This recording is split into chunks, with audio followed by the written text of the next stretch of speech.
Hey all, my name is Angelica Rubio, State Representative for District 35, representing the City of Las Cruces, and this is a brief update. Today it was the first day of the legislative session, and so I'm in Santa Fe now.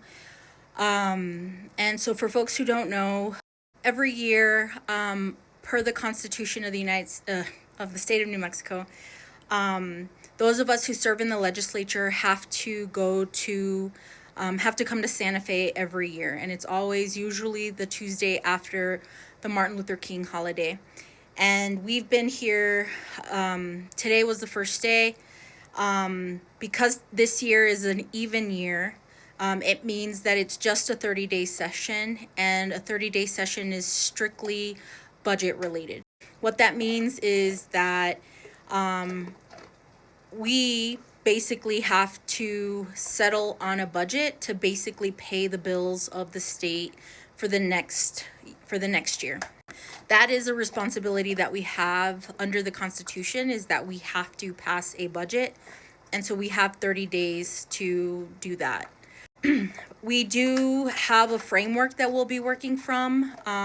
There have been committees that have been meeting throughout all of last year, and so they proposed a budget in December for the legislature, and what will be the priorities for the Senate and the House. For the governor, she will have a separate budget, and so that's basically what will happen over the course of the next 30 days is the legislature and the governor coming to terms with what that final budget will look like before we leave at the end of the 30 days.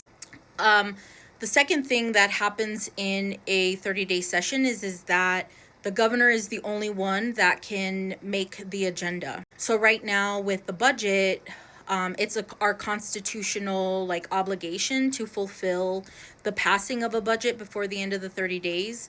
But under the Constitution as well is that the governor is the only person that can propose an agenda for this session outside of the budget. So if we want to introduce legislation, we would have needed for her to be part of that process, because she's the one that will put it on the agenda.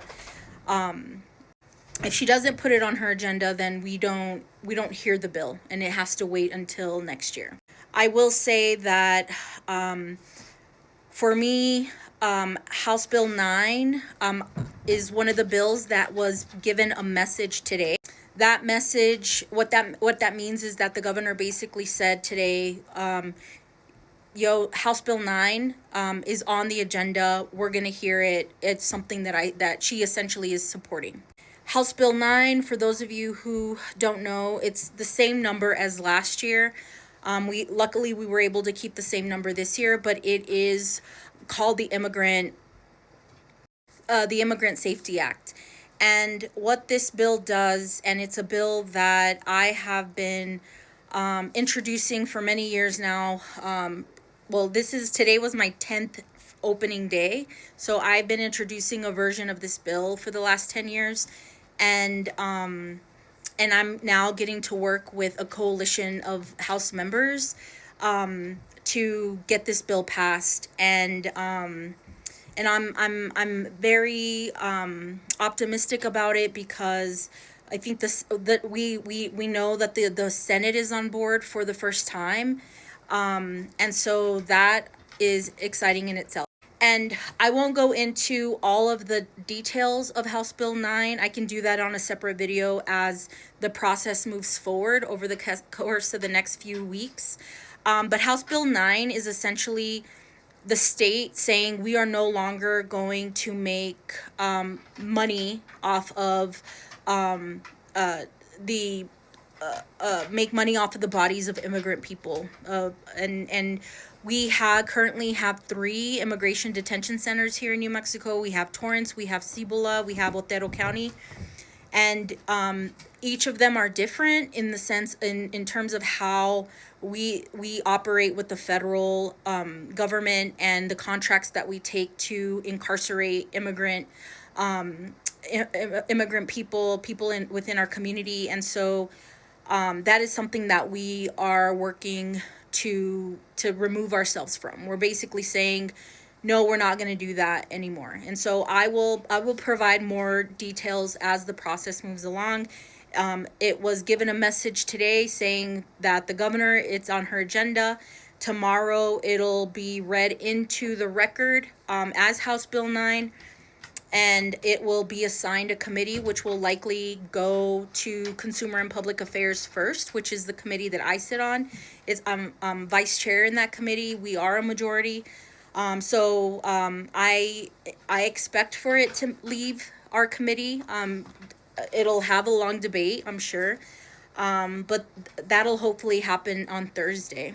And then once it gets out of CPAC, which is Consumer and Public Affairs, it'll then go on to a House Judiciary, then go on to the House floor for a main vote before it goes on to the Senate. The second thing that I'm working on is another issue that I have been working on for the last decade, and that is to pay legislators, those of us who are lawmakers here in the New Mexico legislature, to essentially provide us a salary.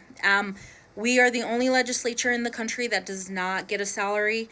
We don't get compensated for the work that we do, other than the per diem that we get to serve while we're in session. But we don't get salaries for the rest of the year. And so that is something that we're changing. I will also go on into detail around that as we move along within the process. It is starting here in the House as well. It'll be myself, Representative Cristina Parajon, and Representative Paulina Beta in the House side. And then on the Senate side, it'll be Senator Cindy Nava and Senator Angel Charlie. And we'll go, and we have many more within the coalition who's working on this, who's been working on this for the last few months. And so I'll provide more information on that as that bill moves along as well. That legislation doesn't need a message because it's a constitutional amendment. It would have to go to voters for approval. It just needs to pass the House and the Senate to get through.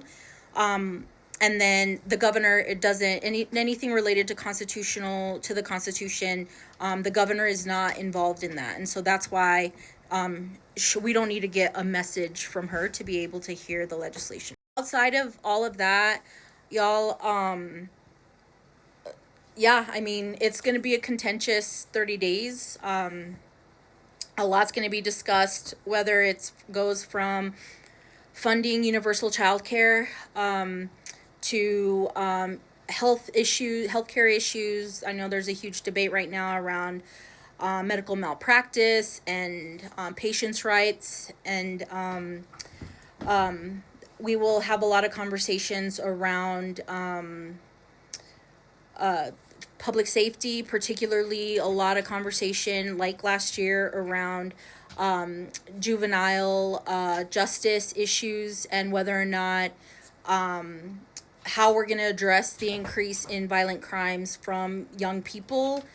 I have a lot to say on that issue as well, and we'll probably be hearing a lot of those bills in CPAC, which is the committee that I'm a vice chair in, and so that's a lot of the things that we'll be hearing, in addition to everything else that is going on in the state, in our country. I just want to say I got stuck in traffic heading to the Capitol this morning because there was just like so many people who attended this morning's protest from the plaza in Santa Fe to the Roundhouse, and I was with my family, and one of my sisters said something like, are we going to get there on time? And I was like, you know what, this is a small sacrifice for our democracy, and I was just happy to get stopped by it and to see so many faces there present, and really like working towards fighting back all of the stuff that's happening at the national level. And so I just want to say mad props to everyone. Thanks for showing up today. Keep showing up. And if you're in the Capitol, please stop and say hello. And I look forward to hopefully seeing you all in the next 30 days. Peace out.